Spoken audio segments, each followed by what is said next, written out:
வணக்கம் நண்பா. ஒரு சித்தனை போல வாழணும் அப்படின்னா நம்மளுடைய மனமும் நம்மளுடைய எண்ணமும் தூய்மையாக இருக்கணும். அதற்கு நமக்கு பார்த்தீங்கன்னா விந்து சக்தி ரொம்ப ரொம்ப முக்கியம். யார் யாருக்கெல்லாம் விந்து சக்தி ரொம்ப கம்மியாக இருக்கோ, யார் யாரெல்லாம் தேவையில்லாமல் அதை பார்த்தீங்கன்னா வீண் ஆக்கிக்கிட்டு இருக்கீங்களோ, அவங்க எல்லாத்துக்கும் பார்த்தீங்கன்னா மனம் ஒரு நிலையாக இருக்காது, நல்ல எண்ணம் தோன்றாது. இந்த வீடியோவை, இந்த காணொலியை கடைசி வரைக்கும் தொடர்ந்து பாருங்கள். நான் சில விஷயங்களை சொல்ல போகிறேன். இது நான் சொன்ன விஷயம் அல்ல, சித்தர்களே சொன்ன விஷயம்.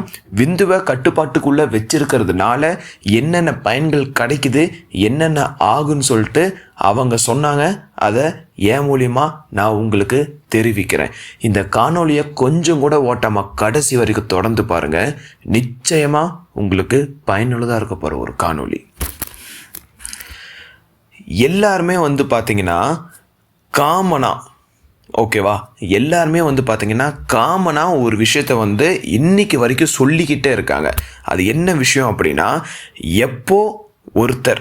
எப்போ ஒருவன் அவனுடைய காம எண்ணத்தை பார்த்தீங்கன்னா கட்டுப்பாட்டுக்குள்ளே வச்சிருக்கானோ, எவன் ஒருத்தன் அவனுடைய காம எச்சிகளை பார்த்தீங்கன்னா சிதற விடாமல், காம எண்ணங்களை பார்த்தீங்கன்னா சிதற விடாமல், அலைப்பாய விடாமல் எவன் ஒருத்தன் அதை அவனுடைய கண்ட்ரோலில் வச்சுருக்கானோ, எவன் ஒருத்தன் அவனுடைய மைண்டுக்குள்ளே போட்டு அதை ஓரங்கட்டிட்டு அவன் வாழ்க்கையில் அது ஒரு பகுதி அப்படின்ட்டு பார்த்துக்கிட்டு, அது மட்டும் இல்லாமல் அது நம்மளுடைய வாழ்க்கையை கெடுக்குது, அது நம்மளுடைய வாழ்க்கையை முன்னேற்றத்துக்கு ஒரு போதும் பயன் இல்லை அப்படின்ட்டு எவன் ஒருத்தன் அப்படி நினச்சிக்கிட்டோம் அந்த ஒரு வாழ்க்கையை வாழ்கிறானோ, அவன் மட்டும்தான் கடவுள் நிலையை அடைய முடியும். அது மட்டும் இல்லை, இறைநிலை அடையிறது கூட ரெண்டாவதுன்னு கூட வச்சுக்கலாம். உங்களை நீங்களே பார்த்தீங்கன்னா அறிய முடியும். உங்களை நீங்களே அறிஞ்சு ஆராய்ந்து நாம் யார், நாம் எதற்காக இந்த உலகத்துக்கு வந்திருக்கோம் அப்படிங்கிற அந்த ஒரு இன்னர் பீஸ் இருக்குல்ல, உள்ளுக்குள்ளே உங்களுக்குன்னு சொல்லிட்டு ஒரு அமைதி இருக்கும், உங்களுக்குன்னு சொல்லிட்டு ஒரு பர்பஸ் இருக்கும். அது என்ன ஏதுன்னு கண்டுபிடிக்கிறதுக்கு நிச்சயமாக சொல்கிறேன், நீங்கள் விந்துவை பார்த்தீங்கன்னா கட்டுப்பாட்டுக்குள்ளே வச்சு தான் ஆகணும்.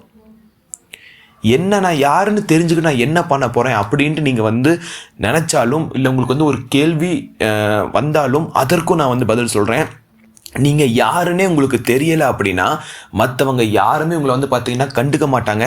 நீங்கள் எவ்வளவோ நீங்கள் கோடியாக சம்பாதிச்சாலும், நீங்கள் எவ்வளவோ நீங்கள் உழைச்சாலும் உங்களுக்கு பார்த்தீங்கன்னா ஒரு அங்கீகாரம் இந்த உலகத்தில் கிடைக்காது. எவன் ஒருவன் அந்த ஒரு விந்து சக்தியை தனக்குள்ளே வச்சிருக்கானோ, நிச்சயமாக சொல்கிறேன், நீங்கள் வேலையே செய்யலனாலும் அந்த ஒரு ஆற்றல், அந்த ஒரு அட்ராக்ஷன், அந்த ஒரு ஈர்ப்பு, அந்த ஒரு காந்த ஆற்றல் எல்லாத்துக்குமே பரவி எல்லாருமே நீங்கள் ஈர்க்க செய்வீங்க. அதிகமான சித்தர்கள் சொன்ன ஒரே ஒரு விஷயம், விந்துவை மட்டும் நீங்கள் கட்டுப்படுத்தி வைங்க. நீங்கள் அதை காப்பாற்றக்கூட வேணாம், விந்துவை காப்பாற்ற வேண்டாம், கட்டுப்படுத்தி உங்களுக்குள்ளே நீங்கள் சேகரித்து மட்டும் வைங்க. நீங்கள் எதுவுமே பண்ண வேண்டாம். நடந்து போக சொல்லலை, அங்கே போய் உட்கார சொல்லலை, அதை பண்ணு இதை பண்ணு, இந்த வேலையை பண்ணு, இந்த நேரத்துக்குள்ளே இதை பண்ணல, எதுவுமே சொல்ல. எல்லா சித்தர்களும் அவங்க என்ன இன்னைக்கு வரைக்கும் சொல்லிக்கிட்டே இருக்காங்க அப்படின்னா, உன்னுடைய விந்துவை மட்டும் வீணாக்காமல் நீ வாழ்ந்த அப்படின்னா அந்த சக்தி உனக்குள்ளவே தேங்கி உன்னோட வாழ்க்கையை மேம்படுத்துறதுக்கும், நீ யாருன்னு தெரிஞ்சுக்கிறதுக்கும், கடவுள் நிலையை அடையிறதுக்கும் பெரிதளவில் உதவும் அப்படின்னு சொல்லிட்டு இன்னைக்கு வரைக்கும் எல்லாருமே சொல்லிட்டு இருக்காங்க. இந்த உலகத்தில் வாழ்ந்து மறைஞ்சவங்களும் அதே தான் சொல்லிட்டு போயிருக்காங்க. ஆனால் இந்த ஒரு விஷயம் நாம் பல பேர் பண்ணவே மாட்டேங்கிறோம். பரவாயில்ல, ஒரு டைம் தானே, ஒரு தடவை தானே, நான் கொஞ்சம் சந்தோஷமாக அந்த ஒரு சிற்றின்பத்தில் மாட்டிக்கிட்டு நான் கொஞ்சம் சந்தோஷமாக இருந்துட்டு வரேனே அப்படின்ட்டு ஒரு அற்ப சுகத்தில் நீங்கள் பார்த்தீங்கன்னா மாட்டிக்கிட்டு காம எண்ணத்தை பார்த்தீங்கன்னா செதற விட்டுக்கிட்டு உங்களுடைய மன கண்ட்ரோல், மன கட்டுப்பாடுன்னு ஒன்று வேணும். அது எதுவுமே இல்லாமல் நீங்கள் இப்படி ஒரு மிருகத்தனமாக நீங்கள் வாழ்ந்துட்டு இருக்கிறதுனால மட்டும்தான் உங்களுடைய வாழ்க்கை பார்த்தீங்கன்னா இன்னைக்கு வரைக்கும் முன்னேறலைங்க. சித்தனை போல வாழணும் அப்படின்னா முதல் விஷயம் நம்ம இந்த பிரம்மச்சரியம் அப்படிங்கிற அந்த ஒரு நல்ல விஷயத்தை நம்ம பார்த்திங்கன்னா கடைப்பிடிக்கணும். உங்களுக்கு தெரியும், பல சித்தர்கள் அப்படி தான் வாழ்ந்துட்டு செத்துருக்காங்க.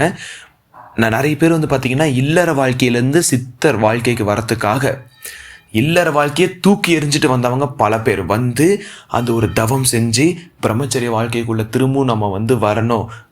பழசு முடிஞ்சது, அது எப்படியோ நடந்தது, இப்போ எனக்கு ஒரு ஆற்றல் கிடச்சிருக்கு, இப்போ எனக்கு வந்து ஒரு அறிவு தோன்றிருக்கு, நான் இந்த வாழ்க்கைக்குள்ளே வரணும், நான் அந்த ஒரு நிலையை அடையணும்னு சொல்லிட்டு எத்தனையோ பேர் வந்து பார்த்திங்கன்னா பிரம்மச்சரிய வாழ்க்கைக்குள்ளே வந்து அவங்களுடைய கடைசி இறுதி வரைக்கும் பார்த்திங்கன்னா வந்து எவ்வளோ விஷயங்கள் வந்து பண்ணிட்டு போயிருக்காங்க. உங்கள் வாழ்க்கை கொஞ்சமாவது மேல் நோக்கி போகணும், உங்கள் வாழ்க்கை கொஞ்சமாவது மாறணும் அப்படின்னா தயவு செஞ்சு உங்களுடைய கால்களை நான் தொட்டு வணங்குறேன். ஒரு 15 நாள் அல்லது ஒரு 20 நாள் மட்டும் நீங்கள் வந்து விந்துவை நீங்கள் வந்து பார்த்தீங்கன்னா உங்களுடைய கட்டுப்பாட்டுக்குள்ளே வைங்க. காப்பாற்றி வைக்க வேண்டாம், காப்பாற்றி யாராலுமே வைக்க முடியாது. கட்டுப்பாட்டுக்குள்ளே மட்டும் வைங்க. அதை வீணாக்காமல் உங்களுடைய கட்டுப்பாட்டுக்குள்ளே மட்டும் வச்சு பாருங்கள். சித்தர்கள் என்ன உங்களுக்கு வந்து சொல்ல வராங்க, நான் அவர்கள் மூலிமா நான் உங்களுக்கு என்ன சொல்ல வரேன்னு சொல்லிட்டு உங்களுக்கு வந்து தெளிவாக ஒரு விளக்கம் கிடைக்கும், தெளிவாக ஒரு புரிதல் கிடைக்கும். குறைஞ்சபட்சம் ஒரு 15 நாள், ஒரு 2 வாரம் மட்டும் நீங்கள் இருந்து பாருங்கள். உங்களுடைய மன நிம்மதி எந்த அளவுக்கு உங்களுக்கு வந்து பார்த்தீங்கன்னா கிடைக்கும்னு சொல்லிட்டு நீங்கள் அதை அனுபவிப்பீங்க. இப்போ ஏதோ ஒரு நெருக்கடி, ஏதோ ஒரு தேவையில்லாத தீய எண்ணங்கள் உங்களுக்கு வந்து பார்த்தீங்கன்னா போட்டு வாட்டிகிட்டு இருக்கலாம். ஆனால் உங்கள் விந்துவை வந்து நீங்கள் கட்டுப்பாட்டுக்குள்ளே கட்டுப்படுத்தி வைக்கிறதுனால 15 நாளுக்கு அப்புறமேலு உங்களுடைய வாழ்க்கை நிச்சயமாக மாறப்போகுது. அதற்கு நீங்கள் ஒன்று தான் பண்ணணும். சித்தன் சொன்ன மாதிரி 15 நாள் உன் விந்துவை அடக்கிப்பார், நீ யாரென்று உனக்கு புரியும். அது வந்து முதல் படி தான். அது நம்ம பண்ணிட்டா சித்தன் ஆக முடியாது. ஆனால் நம்ம என்ன பண்ணுறோம், நம்ம இனிமேல் நம்ம என்ன பண்ண போகிறோம் அப்படிங்கிற அந்த ஒரு எண்ணத்தை கொடுக்கறதுக்கு 15 நாள் நீங்கள் வந்து பார்த்தீங்கன்னா அந்த மாதிரி தேவையில்லாத கெட்ட விஷயங்களை வந்து பண்ணாமல், ஆபாச படங்கள் பார்க்காம, சுய இன்பம் செய்யாமல் விந்துவை நீங்கள் வந்து பார்த்தீங்கன்னா உங்களுடைய கட்டுப்பாட்டுக்குள்ளே வச்சு இருந்தீங்க அப்படின்னா நிச்சயமாக சொல்கிறேங்க, உங்கள் வாழ்க்கை இப்போ எந்த அளவுக்கு உங்களுக்கு வந்து மோசமாக இருக்குதோ அதுலேருந்து மேல் நோக்கி நல்வாழ்க்கை உங்களுக்கு வந்து கிடச்சி உங்கள் வாழ்க்கையில் நீங்கள் என்ன பண்ணணும், நீங்கள் யார், நீங்கள் பிறந்ததுக்கான பர்பஸ் என்ன, நீங்கள் பிறந்ததுக்கான நோக்கம் என்ன அப்படிங்கிற அந்த ஒரு விஷயம் உங்களுக்கு வந்து பார்த்திங்கன்னா கிடைக்குங்க. தயவு செஞ்சு நீங்கள் வந்து ஒரு சித்தனை போல் வாழணும் அப்படின்னா இப்பொழுதைக்கு நீங்கள் வந்து பார்த்தீங்கன்னா நான் நிறைய விஷயங்கள் சொல்லுறேன். எதிர்காலம் வரப்போகிற காணொலிகளில் எதிர்காலத்தில் வரப்போகிற காணொலிகள் நான் வந்து கண்டிப்பாக நான் இதை பற்றி நான் வந்து பகிர்ந்து கொள்ள போகிறேன். நிறைய விஷயங்கள் வந்து நமக்கு சொல்லப்படாத விஷயங்கள், நிறைய விஷயங்கள் வந்து இருக்குது. சித்தர்கள் மூலிமா நான் உங்களுக்கு ஒவ்வொன்றையும் நான் வந்து பார்த்திங்கன்னா உரைக்க போகிறேன். இப்போது 15 நாள் மட்டும் நீங்கள் வந்து சுய இன்பம் பண்ணாமல் இந்த ஒரு வாழ்க்கையை வாழ ஆரம்பிச்சுட்டு எப்படி இருக்குன்னு சொல்லிட்டு நீங்களே வந்து இந்த காணொளி கீழே வந்து உங்களுடைய கருத்துக்களை வந்து தெரிவிக்கணும். நிச்சயமாக நான் காத்துக்கிட்டு இருப்பேன். அந்த சித்தர்களில் ஒருவனாக நான் சொல்லிகிட்ருக்கேன். அந்த ஒரு எதிர்பார்ப்பு எனக்கு பெரிதளவில் இருக்குது. யாரோ ஒருத்தர் வந்து உங்களுடைய கருத்துக்களை தெரிவிச்சிங்க அப்படின்னா அதை படித்து நான் வந்து ரொம்ப ரொம்ப சந்தோஷப்படுவேன்.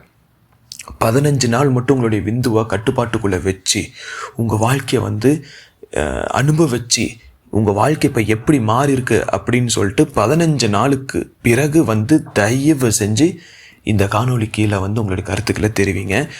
அதை நான் வந்து நிச்சயமாக படிக்கிறேன். எல்லாத்துக்கும் அந்த காணொளி மூலிமா நான் உங்களுக்கு வந்து பார்த்திங்கன்னா நிறைய விஷயங்களை வந்து சொல்லவும் போகிறேன். எதிர்காலத்தில் நான் வந்து கொடுக்க போகிற காணொளிகளை நிறைய விஷயங்கள் சொல்ல போகிறேன். இப்போ நீங்கள் தெரிவிக்கிற கருத்தை வந்து பார்த்திங்கன்னா எல்லாத்துக்கும் தெரிகிற மாதிரி நான் வந்து முதல் இதில் நான் வந்து அதை பின் பண்ணி வைக்கிறேன். தயவு செஞ்சு 15 நாள் மட்டும் இருந்துட்டு இந்த காணொளி கீழே வந்து உங்களுடைய கருத்துக்களை தெரிவிங்க. உன் வாழ்க்கை உன் கையில். நன்றி நண்பா.